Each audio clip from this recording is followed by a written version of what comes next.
My dear friends, तो आज हम करेंगे क्लास 8 इंग्लिश ग्रामर का चैप्टर जिसका नेम है टेंस। तो आज हम बात करने वाले हैं पास्ट इंडेफिनिट टेंस की। इसके पिछले वीडियो तक हमने हमारे प्रेजेंट टेंस को कंप्लीट कर लिया था। अब बात आती है पास्ट इंडेफिनिट टेंस की। तो पास्ट इंडेफिनिट टेंस की हेल्पिंग वर्ब क्या होती है? पास्ट इंडेफिनिट टेंस की हेल्पिंग वर्ब होती ही नहीं है, बस इसके अंदर मेन वर्ब के साथ में सेकंड फॉर्म लगती है। लेकिन हमने हमारे इंट्रोडक्शन वीडियो के अंदर देखा था कि जितने भी इंडेफिनिट टेंस होते हैं उनके साथ में हमेशा मेन वर्ब की फर्स्ट फॉर्म लगती है। लेकिन पास्ट इंडेफिनिट टेंस ये एक ऐसा टेंस है जिसके इंडेफिनिट के अंदर मेन वर्ब की सेकंड फॉर्म लगती है।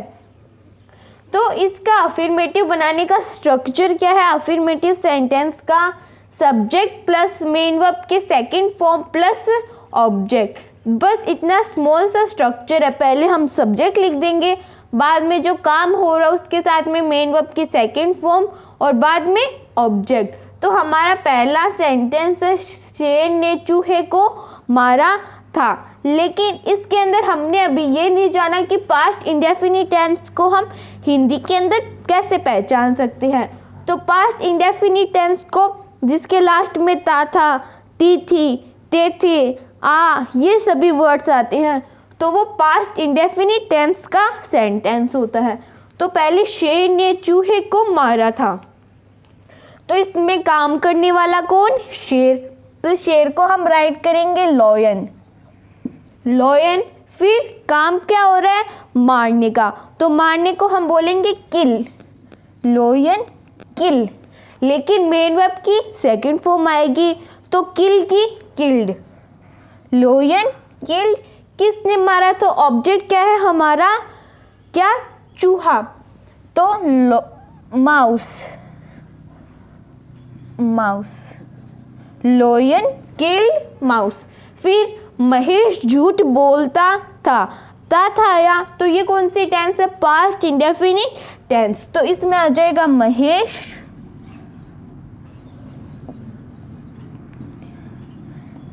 टेल की थर्ड फॉर्म, टेल की सेकंड फॉर्म। अफर्मेटिव सेंटेंस में मेन वर्ब की सेकंड फॉर्म आती है। तो टेल की tell, told, told.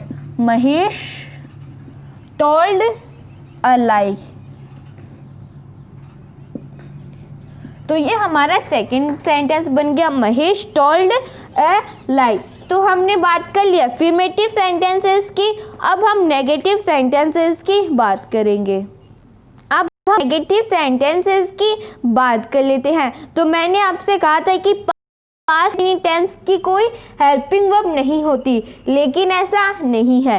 Past indefinite tense के अफर्मेटिव सेंटेंसेस के अंदर हम किसी हेल्पिंग वर्ब का यूज़ नहीं करते, लेकिन जो नेगेटिव इंटेरोगेटिव होते हैं या फिर जो डबल इंट्रोगेटिव सेंटेंस होते हैं उसके अंदर हम हेल्पिंग वर्ब्स का यूज़ करते हैं। तो पास्ट इंडेफिनिट टेंस के अंदर जो भी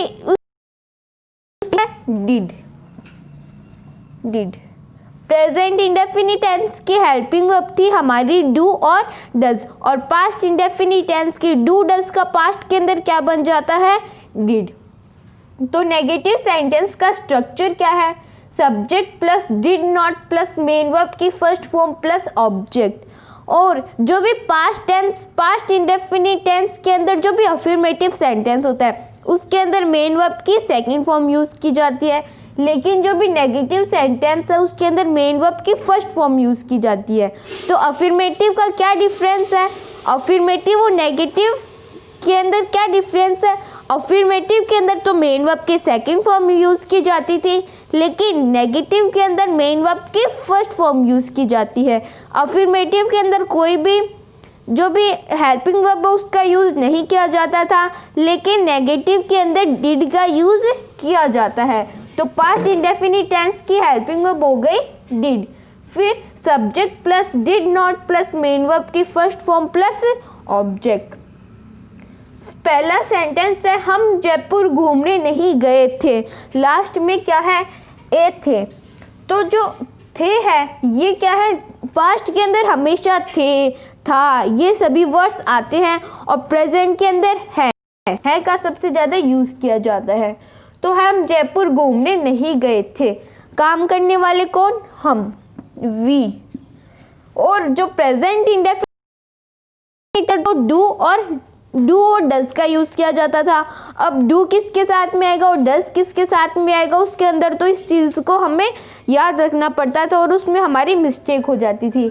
लेकिन ये जो पास्ट इंडेफिनिट टेंस है, प्रेजेंट इंडेफिनिट टेंस के अंदर तो डू और डज का यूज़ किया जाता था, लेकिन पास्ट इंडेफिनिट टेंस के अंदर क्या होता है, उसके अंदर डिड का यूज़ किया जाता है। उसके अंदर चाहे वो सिंगुलर हो चाहे वो प्लूरल हो, हमेशा डिड का ही यूज़ किया जाता है। वी डिड नॉट, काम क्या हो, घूमने का, तो वी डिड नॉट जयपुर घूमने नहीं गए थे, we did not go to Jaipur to visit, हम जयपुर घूमने नहीं गए थे, we did not go to Jaipur to visit.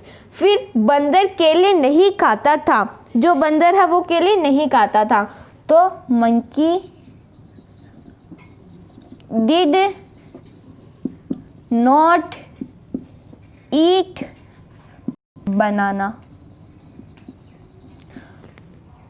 तो हमने बात कर ली नेगेटिव सेंटेंस की। नेगेटिव सेंटेंसेस के अंदर मेन वर्ब की फर्स्ट फॉर्म आती है और डिड उसकी हेल्पिंग वर्ब हो जाती है। और बस इतना ही था नेगेटिव सेंटेंस। अफर्मेटिव और नेगेटिव के अंदर हमने डिफरेंस देख लिया। अब हम इंटेरोगेटिव सेंटेंसेस की बात करेंगे। तो अब बात कर लेते हैं इंटेरोगेटिव सेंटेंस की। तो इंटेरोगेटिव में और बाद में सब्जेक्ट मेन वर्ब की first form plus object plus mark of interrogation. तो क्या मैंने तुम्हें किताब दी थी, तो इसका हमें बस स्ट्रक्चर याद रखना और स्ट्रक्चर के जैसा ही हमें हमारा सेंटेंस बनाना है। डिड, इसमें हमें ये तो पता नहीं, इसमें हमें ये तो ध्यान रखने की ज़रूरत नहीं है कि वो सिंगुलर है या प्लूरल, हमें दोनों के साथ में डिड ही लगाना है। डिड आई, काम करने वाली कौन, मैं। फिर तुम्हें दी थी, काम क्या हो रहा है, किताब देने का। तो डिड आई गिव यू, किसको दी थी, तुम्हें, यू अ बुक। फिर मार्क ऑफ इंट्रोगेशन। फिर सेकंड सेंटेंस क्या है, क्या राजेश पढ़ रहा था, क्या राजेश पढ़ रहा था। तो डिड राजेश रीडिंग।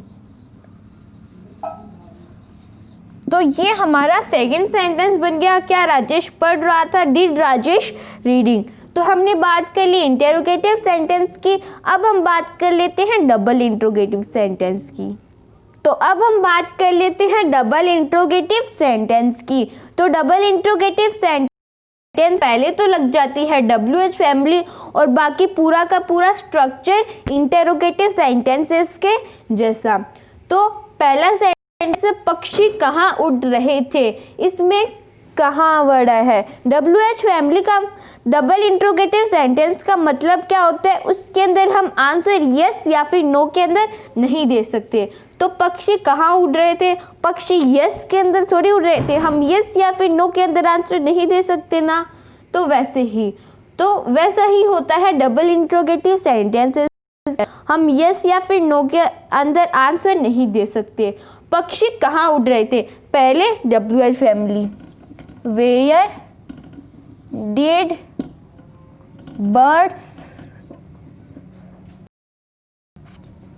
पक्षी कहाँ उड़ रहे थे का क्या बन गया, वेयर डिड बर्ड्स फ्लाई। और लास्ट मार्क ऑफ इंट्रोगेशन, तुम कब कोटा गए थे, कब को हम लिखेंगे when did you go to Kota.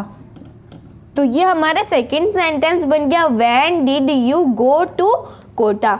तो हमने बात कर ली पास्ट इंडेफिनिट टेंस की, और इसके नेक्स्ट वीडियो के अंदर हम पास्ट कंटिन्यूस टेंस की बात करेंगे।